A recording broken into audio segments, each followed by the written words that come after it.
Yeah, yeah. Don't worry about it, babe. She's not home, and the kid's at a friend's house. Oh, great, Roger. Well, thanks for showing me your place tonight. You got it. Hey, who's in the home?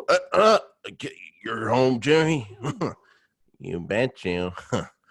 Oh, is everything okay, Roger? Yeah, yeah. Oh, yeah. Everything's fine. Jim, you like the you like the Yankees, right? Let's go to a Yankee game. All right, all right, Roger.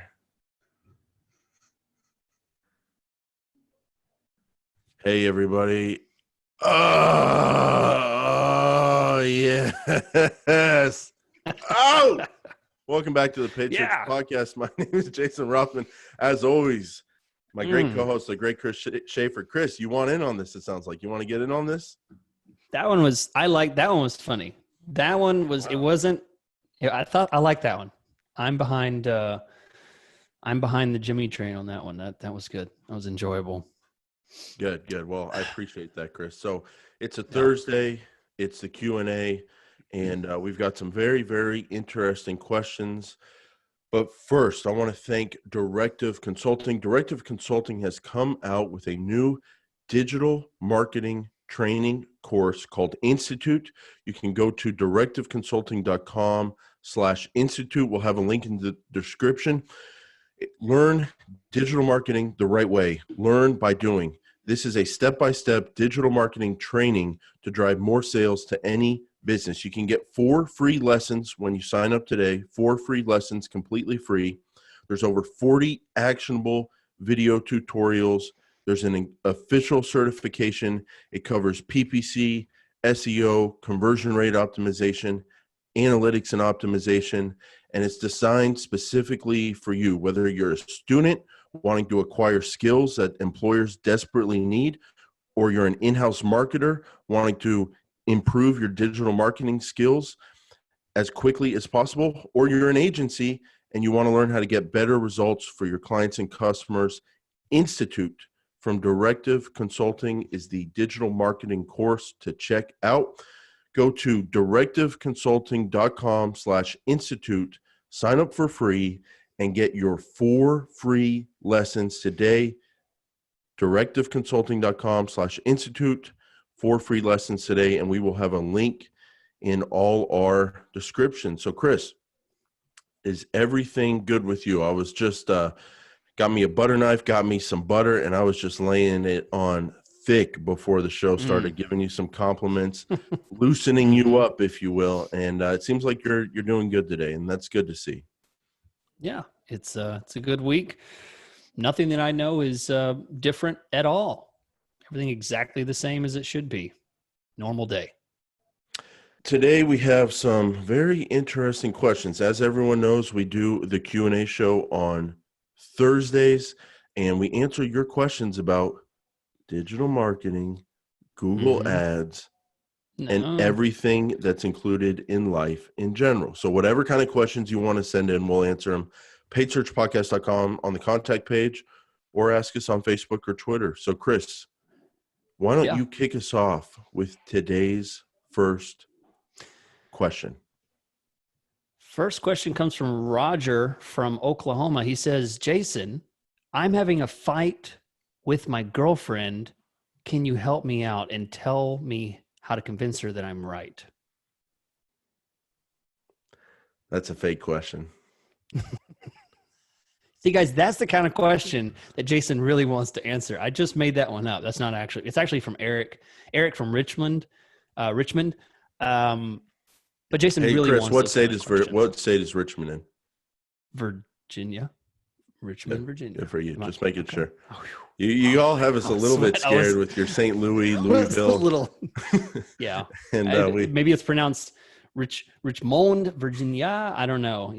I never know. It doesn't matter. I mean, there's only 1 out of 50 that really matter, and Texas is it, guys. I don't know why you're not here. All right. So Eric from Richmond.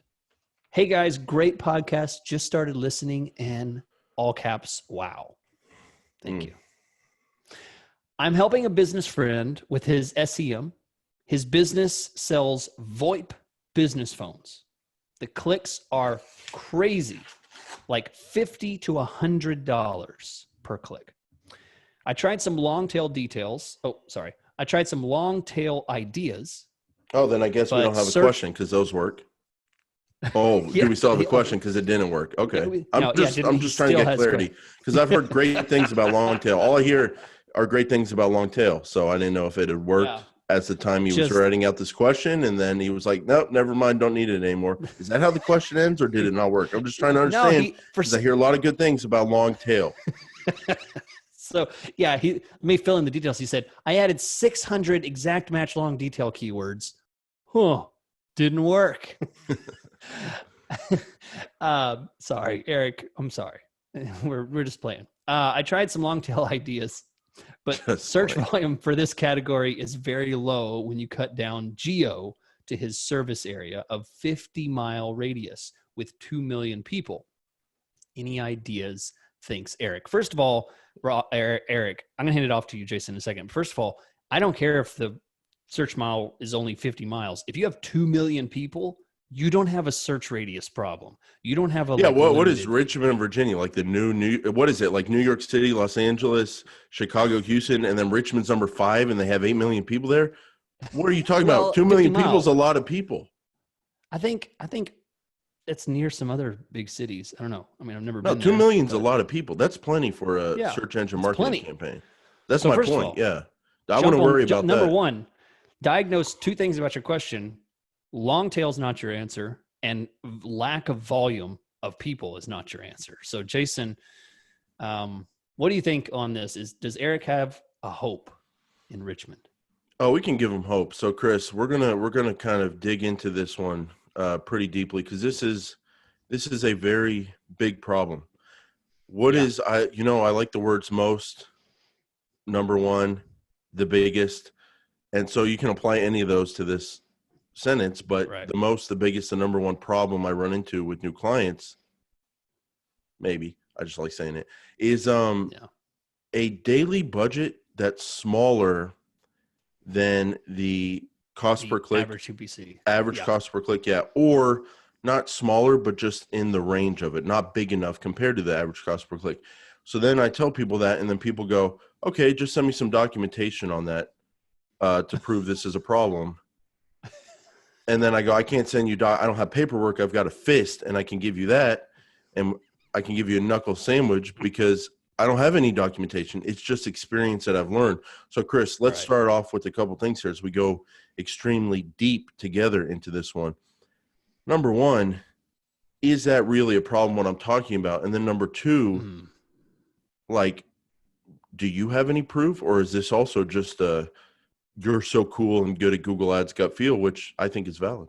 Is this a problem that you run into? Absolutely. It's funny though. I sent you an email. We had a little chat on Slack. Oh, you were about to send me more than an email. You're about to send me some money. Yeah. You were about to send me some money. I saw a national advertiser. You were like, hey, I'm a little too busy right now. This one's for you, buddy. It's something you would like. And I was like, send it my way. And I don't usually say that. But it was looking juicy. It was looking so juicy. And then what did you see? You saw a spreadsheet. I saw $30 a day. You saw a spreadsheet with hundreds of keywords. And then down a little further on the line, down the line, you saw a budget that was laughable. Yeah. I mean, just nothing. It's just nothing. So to say if this is a problem or not is an understatement. It is a chronic problem. It is a sickness. It is a virus pandemic that affects everyone and puts us all in isolation.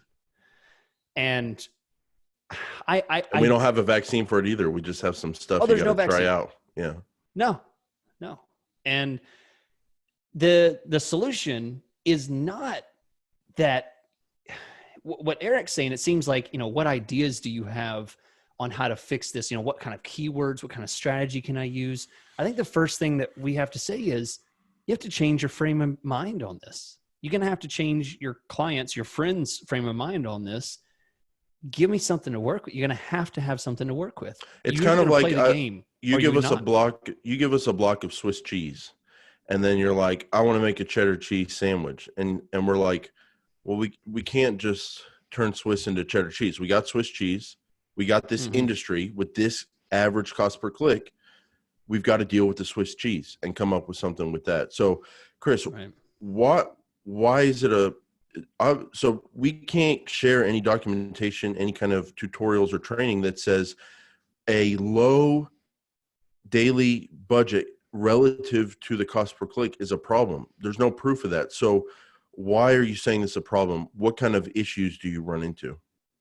Yeah. So it's a problem because the one thing in Google Ads that works is data, right? That's the difference between a billboard and Google Ads, is that the billboard, you don't get any information. You just put it up there, you spend money, and you hope it works. With Google Ads, data is what's important. No matter what you spend $5, you spend $5,000, you're going to get some data.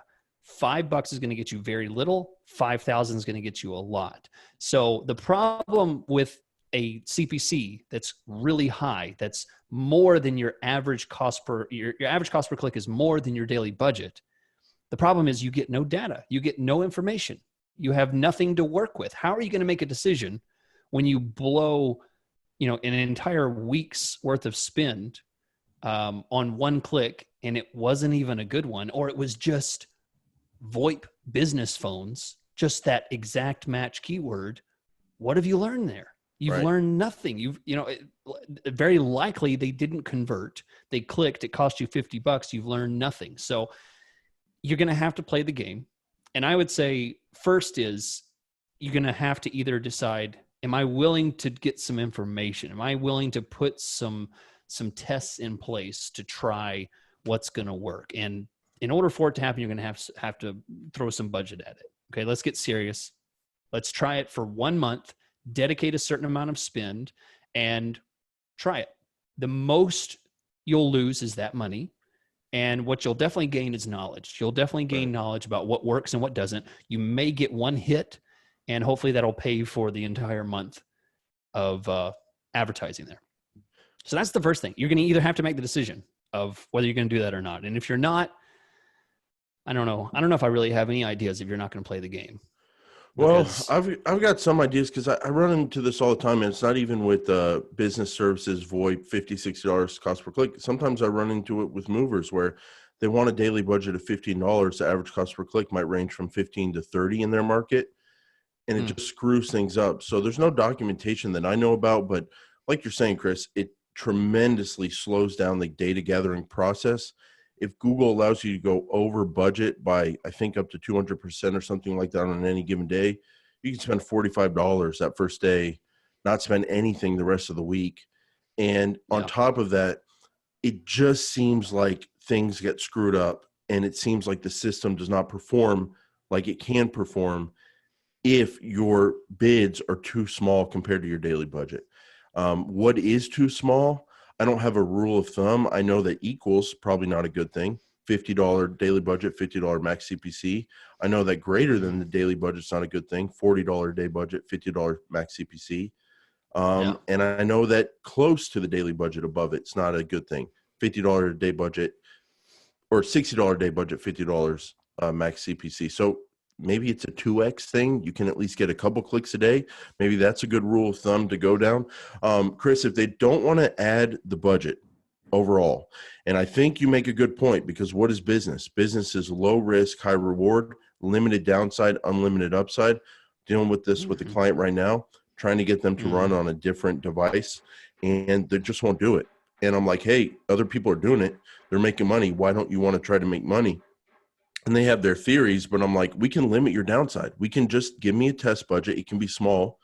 We can limit the downside. So you can raise your overall budget if you're willing to do that. If you're not, the move always, Chris, is make your daily budget bigger without making your monthly budget bigger. If you don't want to make your monthly budget bigger, you shrink the number of days you run, you shrink your schedule, and that allows your daily budget to be bigger, but your overall monthly budget is the same. So if your budget's $1,000 a month, you run 20 business days, that's $50 a day. Yeah, Yeah. 50, good math. And then if you run 10 business days, well, all of a sudden you get $100 a day budget. Yep. Yep. And so that's probably that's the easiest move you can make. Chris, I think this is, as far as bids go, trying to figure out how low you can go. Do you agree with this? Maybe try lower bids than you think are realistic for a few days, for a week, see if they work. And if that doesn't work, you can try max clicks. Do you think both of those strategies are maybe good bidding strategies just to get a feel on where you're at, where you're actually at? I think so. Because the risk of the CPC, spending $50, $75 on one click, that is such a risk. Often I'll tell people that I start my bids higher than I need to so that I can get the ball rolling and get things started. I do that But too. in this case, since the risk is so high and the CPC is so high and we have limited budget to work with, and assuming we've done what you said, we're only showing like Monday, Tuesday, Wednesday. Maybe We've we're just doing already that. kind of done what we can to increase our daily budget Right. without increasing our We're monthly showing, budget. We're trying. We're at least so trying in that regard. we're showing 9 a.m. to 3 p.m. Monday, Tuesday, Wednesday. That's all we're Yeah, doing. we're not going to And blow our budget on the random 2 a.m. Right. click. That stuff's out of the question. Not going to do that. And so, yeah, I think at first I would probably start with lower, see if I can even do anything with a lower CPC. If it doesn't work, then okay. And then from there, let's get busy. Let's get serious about bidding on some of this stuff. And, we see if we can blow it up more. Now, I would say from there, my next suggestion is Well, hold on, Chris. People need higher to hear funnel this. stuff. People here need to hear this about max clicks on exact and phrase and broad match modified Mm. lower funnel, because they need to hear from me. Because Chris, what do you think of when you think of me and automated bids? No, don't curse on our show, please. Right. Right. I'm not the person recommending automated bids. No. Ever, hardly. No. But I am in this No. situation. This is one of the That's true. situations where if we have a small daily budget relative to a high cost per click, I will try the max clicks automated strategy, maximum clicks or maximize clicks, to see what the system sees that maybe I can't see. Maybe I just don't have it in me to bid $10 on VoIP stuff and know I'm not going to get anything for a day. Then the next day bid 15, then the next day bid 20, and go up that ladder. Maybe I'll just try max clicks and see what the system is doing and kind of speed up that process. So I do recommend trying out, at least for a few days after you get past the learning system, max clicks. Now, Chris, that's assuming you want to stick with the Swiss cheese. But what if you actually did remember you have some cheddar cheese that they're requesting in the fridge, but it's moldy now, broad match. Yeah. And you pull out that moldy cheese. Talk us through some of the options if you're willing to part with the super competitive low funnel quality keywords, or at least willing to not part with them, but do things in addition to them. Right. So Eric, I have to go back and say the reason we were laughing and making fun of you about the long tail stuff is because for this kind of industry, I would say even Google Ads in general, when it comes to long tail stuff and pulling in your SEO researched keyword long tail list of 600 keywords, 400 keywords, 200 keywords, we laugh at those because we know that the amount of effort and the amount of time and energy that it takes to generate that, put that together, build some ad groups, add copy around that kind of stuff, it's a lot of work. And in reality, what we've tested and we know works better is we use low bid, broad match, high funnel keywords. And we test those for longer tail, more valuable, less CPC clicks. So what it might look like is I might drop the word VoIP and I might just try business phones with a broad match business phones. Right. And I would throw some negative keywords in there. I might throw some iPhone stuff in there, apps, do some research on negative keywords, but I might throw some broad match stuff in there. Another thing I like to do, Jason, this is something I haven't discussed. It's a relatively new campaign that I launched this month, I have one client where I did targeted audiences to a very specific segment, and I used broad match keywords, very broad match, just horrible broad match. And it's killing my cost per conversion on my low funnel campaign. I'm actually doing better on my audience plus keyword targeting for this one client that I'm working on it with. So that's what I would suggest here for this. If you're not sure how to do it, I'm not going to go into the details, but do a targeted audience plus broad match keywords. Try that. Bid lower on it. Bid for people that are, looking at and are in market for business services, business finances, business software. People are going to be looking up business stuff. There's tons of that. And use that as a targeted audience plus broad match keywords. That's another layer to try and avoid that super high $50 CPC. Yeah, and Chris, when you're talking about pure broad keywords, I also like doing pure broad on just the words themselves. So if voice business phone companies are some of your greatest keywords, I love doing those as broad as well. Just throwing those in there. Yeah. So Chris, you can do that with the keyword strategy. You can play around with that. Another thing you can do, and again, you have to take steps like this because it is like we're trying to give solutions, but all these solutions, sometimes they work, sometimes they don't, and you just got to raise that budget and live with it. And just to throw this out there, one reason, well, let me put it this way, Chris. If you're trying everything, and I've tried this before, when you go into a settings on a search campaign, display select, I think it's called. And it's like, do you want to run on search partners? Do you want to run on display select? Display select. Where at Google, you're not really running display, but if Google thinks there's a good website or a good person or a good topic or whatever to show your ads to, display ads, they'll throw them on there, even though it's a search campaign.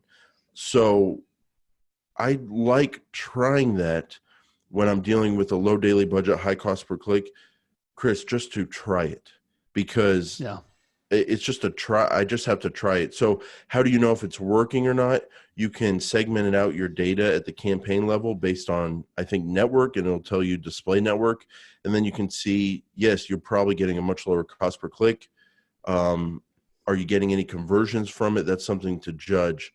But that is one way where even if your search clicks come in high cost per click, it can at least lower your average cost per click, which looks a little better.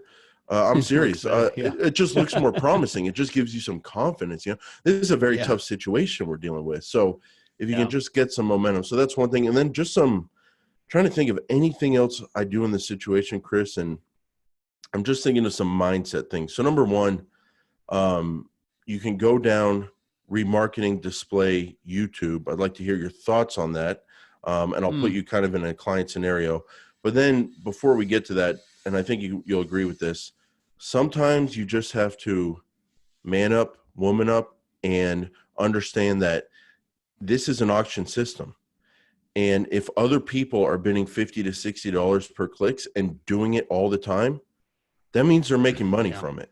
So that means this advertiser selling VoIP business phones, he either will make money bidding at that level, or if they're not making money bidding at that level and other people are, you're doing something wrong as a business. Your sales aren't as good, your pricing is off, your website sucks, you don't follow up on leads. There's no room to suck because it's an auction system. So you gotta be realistic as well. But Chris, that said, let's say you're going through this with a client. You're doing these things on the search campaign. You're trying broad with audiences, trying max clicks, trying to limit the days so you have a bigger daily budget, and you're doing it, but things are slow because you've slowed them down kind of purposely, limiting the days. And they go, Chris, we want more. We know you're the best. We know you're the great Chris Schaefer. We hear about remarketing. We hear about the pure display. We know about different audiences in marketing and stuff. We know about placements. We know about YouTube ads. We have YouTube videos. Can we do some of that stuff and get lower cost per clicks and get some value from it for our business in addition to the search campaign?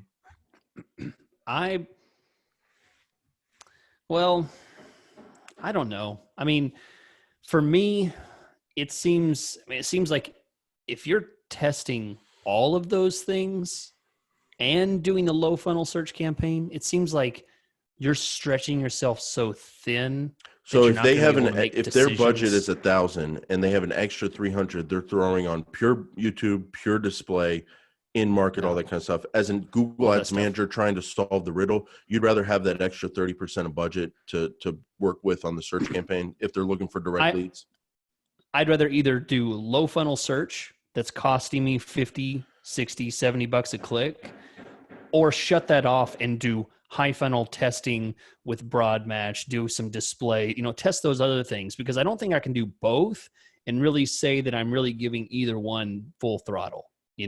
Like I don't want to really split the difference between the two, because both seem less impactful if I only have like $5 a day to Mm-hmm. work with low funnel stuff. How much am I really Chris, deciding with here? I like that discipline, and I need to hear that discipline, because I run into this with clients where they give Yeah. you kind of an unrealistic daily budget, and then they also push you to get results. And I hear things like, "Well, let's mix in display, let's mix in YouTube, let's get the overall cost per click Mix down, in. let's Yeah. add this other, but or use some of the budget for that, like just to get some traffic going."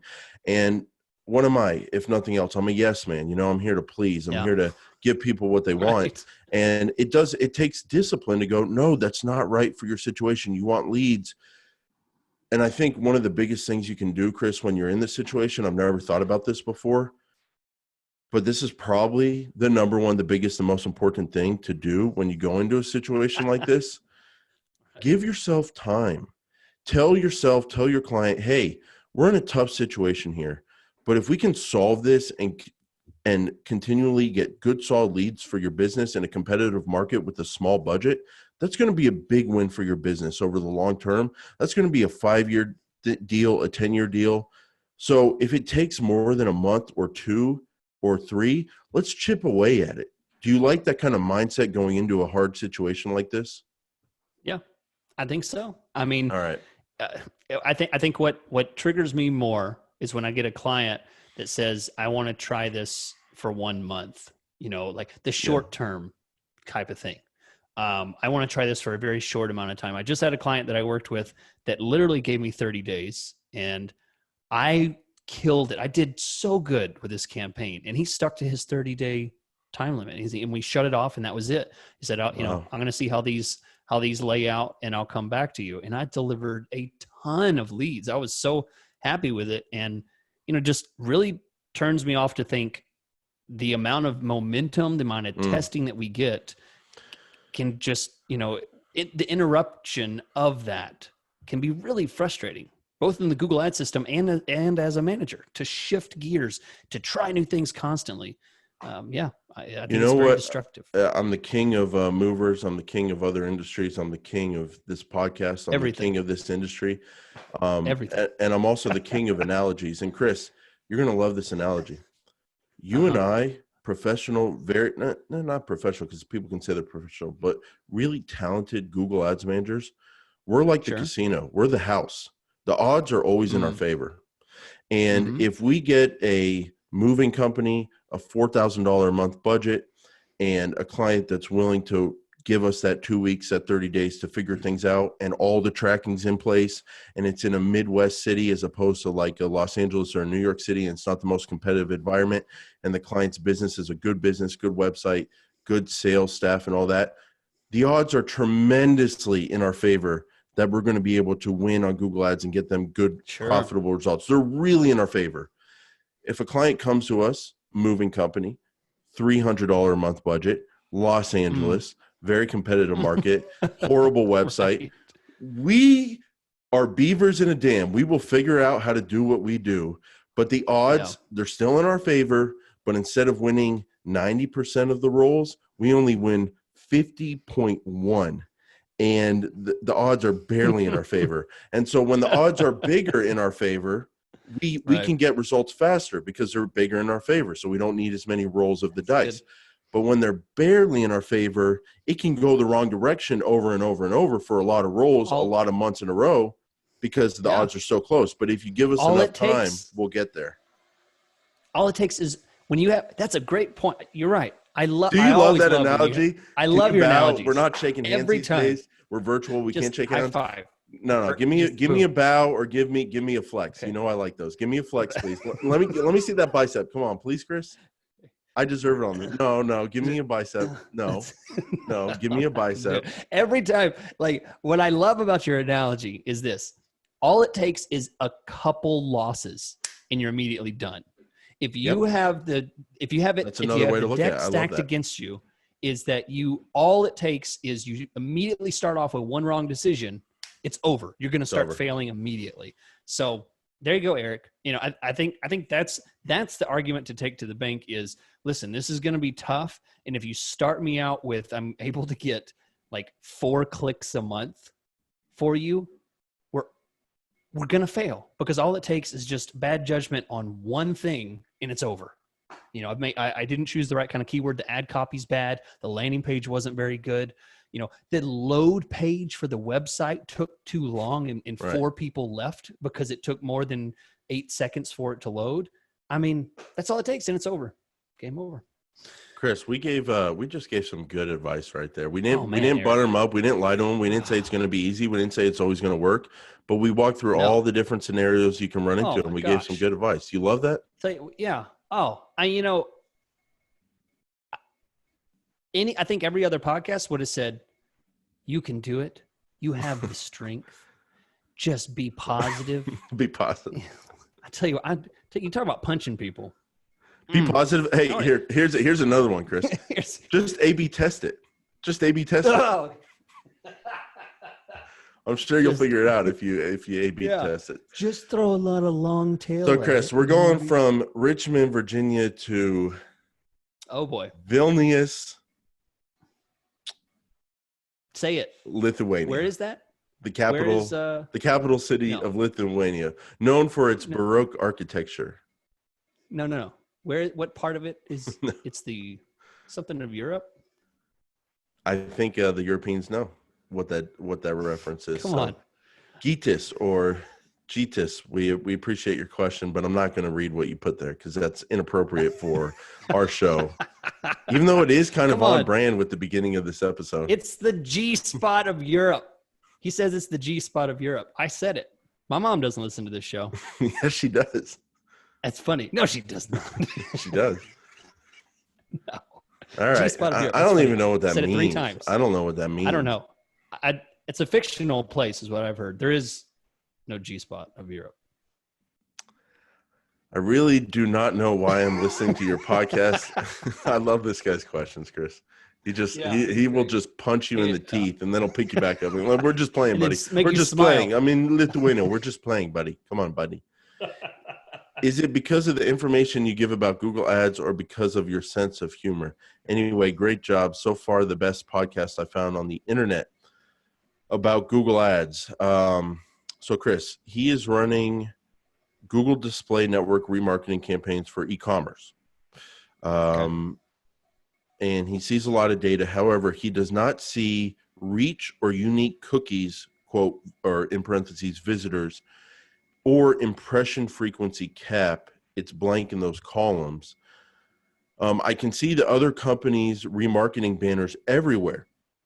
His competitors, more specifically, most of the time, the same 3 or 4 companies. They pop up like crazy everywhere. But I have never seen my own banner. Not once. My colleagues don't see it either, but I am gathering data on that audience. What's wrong, Chris? Should I increase the frequency cap? I'm already allowing Google to do that. So it sounds like he's on the default, let Google decide how often to show remarketing ads to users. Should I restrict location and put all the budget on a few of them? By the way, I really enjoy those creepy intros. So Chris, can you kind of summarize the main question here? Yeah. Because I'm getting that he sees his competitors' ads not his, the remarketing, but what else with this impression reach thing, cookies?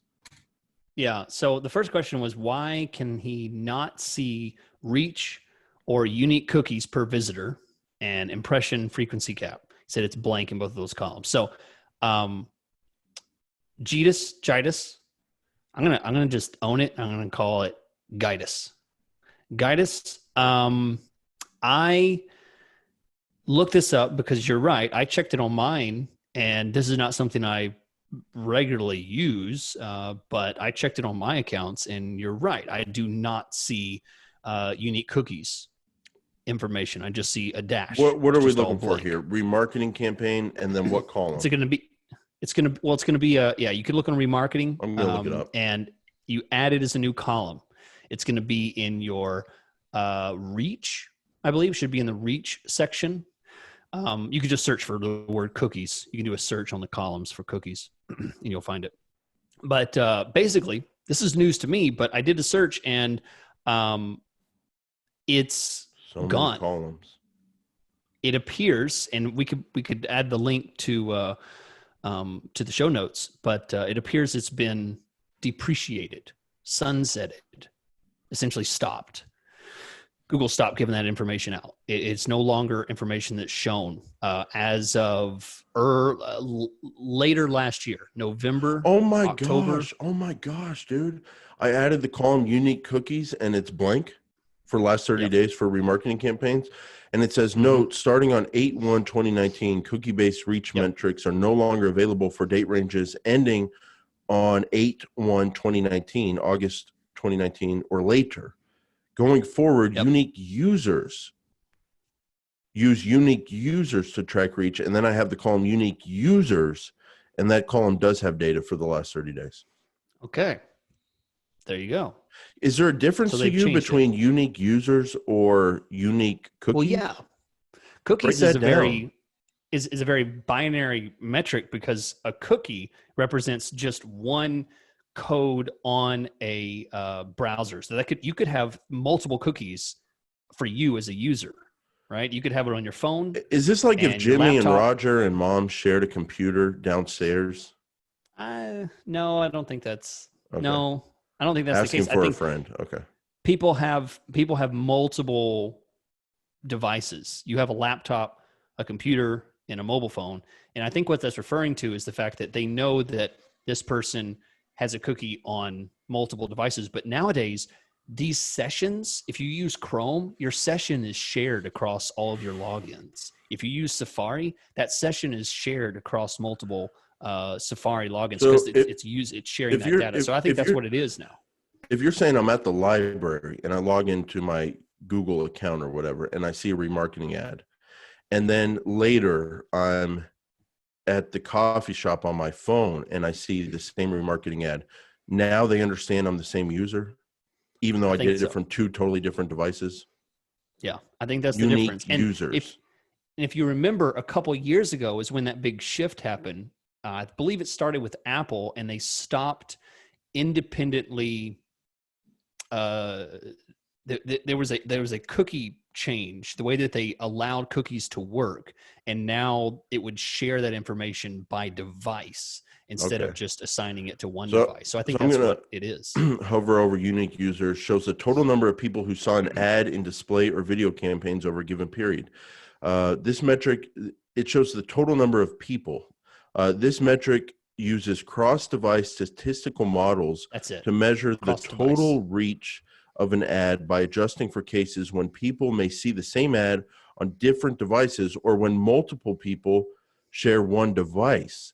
These models are calculated at the country level. So so if a family has a family computer, but then you're logging in on different browsers or whatever, and then also if you are on some device like your laptop, then you go to your phone, they're not going to say you reach two cookies because they don't report on that going forward. User. It's just one user, which to me is good information, right? Like I don't care about I don't know what the hell a cookie is, okay? I'm a marketer. I'm not a little coding boy. So I speak English also. Cookies I thought were something I eat with milk and I leave out for the fat guy who comes down my chimney and leaves some presents under my tree and then stops by my bedroom and then goes on to the next house. Curvy. I think he's curvy now. Curvy, Santa? Yeah, I don't think you can call him fat. Chris, unique users. I love that. So I guess our answer, at least with that one, that part of the question is forget about the cookie columns and just add the user columns. Yep. That's it. Now, why isn't he So seeing his ads and he's seeing his competitors? Is his IP address blocked? Is his location blocked? yeah, I have a definite answer to Oh, that really? one. Yeah, Whoa. I have no idea. You can figure that out Whoa. yourself. How the frick should I know? Come on, Juvis. I don't know. I don't know. I don't know. Fix it. But I have no idea. There's so many variables. Wow. Email someone else. All right. Well, Chris, I appreciate that. If you guys have other questions, send them in. And I guess maybe we'll usually go for one for two or something like that. So, yeah, we're here to answer your questions. And we appreciate you all listening. I want to thank Directive Consulting for sponsoring today's episode. Directive Consulting has a very cool, effective digital marketing training platform they created called Institute. You can go to directiveconsulting.com/institute right now. Learn digital marketing the right way. Learn by doing. This is a step-by-step digital marketing training series of courses, video tutorials, and it will help you drive sales to any business. It covers 13 lessons of PPC, 10 lessons of SEO, 11 lessons of conversion rate optimization, 7 lessons of analytics and optimization. It's great for students looking to acquire skills, in-house marketers learning to improve their skills, and then agencies to help you all get better results for your clients and customers. You can get 4 free lessons right now at directiveconsulting.com/institute. We'll have links in our descriptions. Go there right now and get 4 free lessons today. directiveconsulting.com/institute. So Chris, that was a great Q&A. I think we're really helping people with these answers, and I appreciate you being here. And yeah, go ahead. One last thing. I know anyone who's listening at this point, plus 30 minutes, plus 40 minutes in, these are our real listeners. And I know that probably a lot of them are patrons that are listening. You can join our Patreon at, I don't know, paidsearchpodcasting.com, click on the Patreon, whatever. I just work here. But here's the thing. You guys have been voting on this thing, and I have to pull it up, what the current vote is. But the last time I looked, it's close to 50-50 split between people that say they work in all industries and people that say they work in specific verticals, specific industries. That, in other words, like if someone came to them, wanted them to set up a Google Ads campaign in an industry they don't work with, they would literally go out and say, "Oh, sorry, I'll send this to my buddy because I only work in Jeebus, Deebus, and blah, blah, blah." Like, I just have to say, I don't understand you guys. I don't understand you. I don't get it. I don't know why you would open yourself up to all industries, be versatile, accept leads from anyone. Why would you want to be an expert in just a couple things? Because I'll tell you the worst. Tell you what, maybe we'll delete this. The worst argument I've ever heard from anyone that says I'm better than everyone else is because they say I was successful with this guy. When you say hey Chris, I'm thinking about sending you this mover. Do you think you can handle that? And my argument is, yeah, I've done one mover before. I've been really successful with him. What the frick does that mean? It doesn't mean anything. It doesn't mean you'll be successful with another mover. It just means you got lucky once. It doesn't mean you're good at it. Whoa. Okay. That's it. I don't understand it.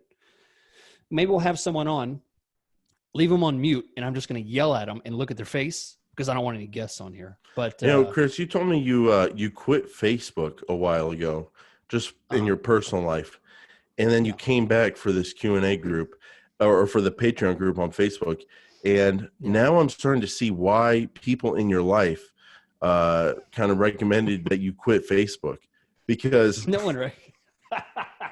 Well, now I'm seeing why people in your life had an intervention that maybe we should take a pause on the social media for a while on the Facebook, because, I was in there. I lurk in our group and I comment every now and then. And I saw that you were in the mix with some people on this topic, answering, leaving comments, all that kind of stuff, giving your opinion.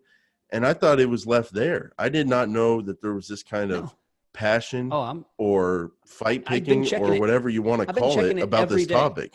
Wow. You've been looking at this poll. Wow. This poll, and it hasn't changed. It's pretty much stopped. Only like 12 people have voted. So it's a really small percentage. So maybe if we had a higher percentage, it'd be more accurate.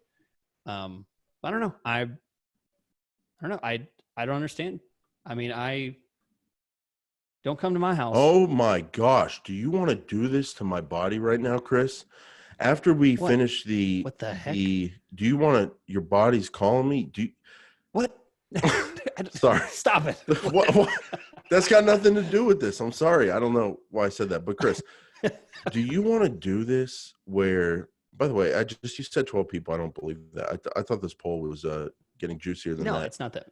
Okay, yeah. Okay. No, actually 10, 13, 16. So, and it's pretty split. It's about 9 to 7 right now on. Okay.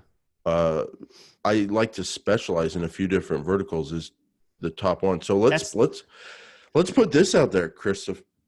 I never use that, but I kind of like the sound of it.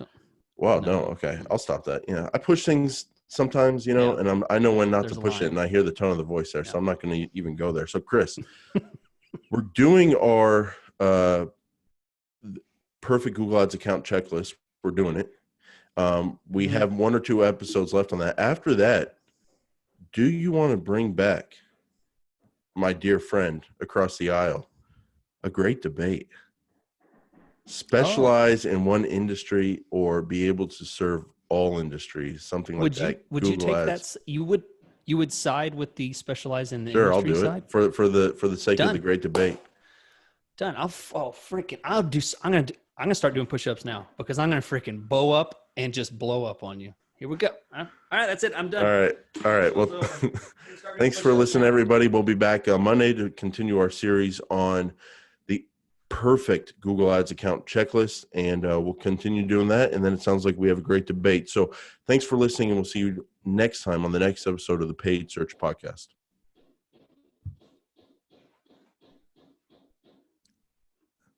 Is it over? Yeah, it's over. Okay.